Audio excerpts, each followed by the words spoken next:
Well, today is the spookiest day of the year, and what better way to get a thrill than trying to catch a glimpse of an alien? New data revealing Washington state is the best place to be to get a chance at seeing extraterrestrial life. Here to break it down, former UK Ministry of Defense and UFO expert Nick Pope. Nick, Washington 1, Oregon 2, Pacific Northwest seems to be where these aliens like to go, but I'm sure there's a better reason. What is it? Well, I think there are a lot of variables here, and I think it might have something to do with the sort of outdoorsy nature of those states up in the Northwest. You know, big, clear, open skies, a lot of people out hiking, sky watching. So more people out looking around at things, more things get seen. Yeah, Nick, you know, I think if someone said, I believe that aliens are walking around among us, I believe that there's UFOs in our airspace, a lot of people would say, you're crazy. What do you think?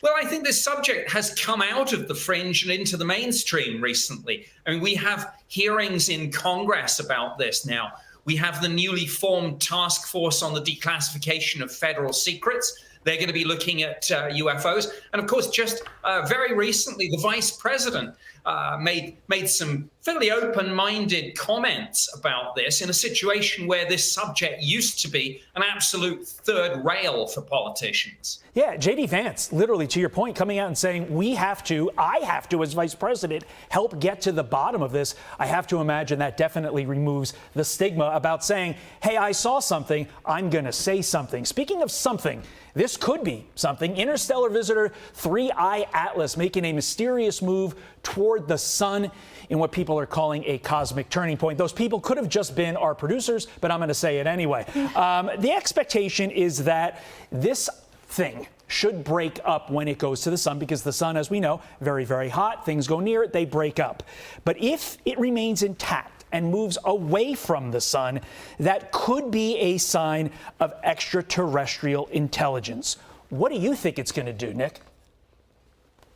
Well, you know, the simplest explanation is that it probably will turn out to be an interstellar comet. Hugely interesting in its own right, of course. But yeah, I'm watching this story very closely. If it does do anything really unusual, and it proves to be technological, it will be the biggest story in history. But if nothing else, look, this has got everyone thinking about this as a possibility. And that ties in, as I say, with the fact that this whole subject is now viewed not as kind of conspiracy theory or science fiction, but as a serious defense and national security issue.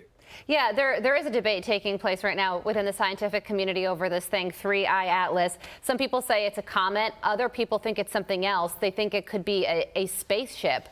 Why do some people think it's that? Well, I think there are some unusual things about its speed, its trajectory, the fact that comets usually have a tail pointing away from the sun as they approach. This one had a sort of anti-tail.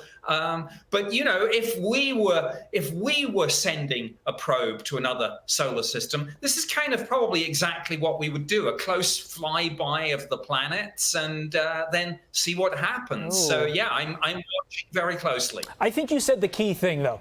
If this story turns out to be not just a piece of space junk that's going to burn up and it turns into something, it will be the greatest story, biggest story of our lifetime. And Nick, we're sure to have you back. We will book you again if it becomes don't do any other shows. Yeah, right. This is our show. If this thing happens. Former UK Ministry of Defense and UFO expert Nick Pope. Nick. Thanks, sir. Appreciate it.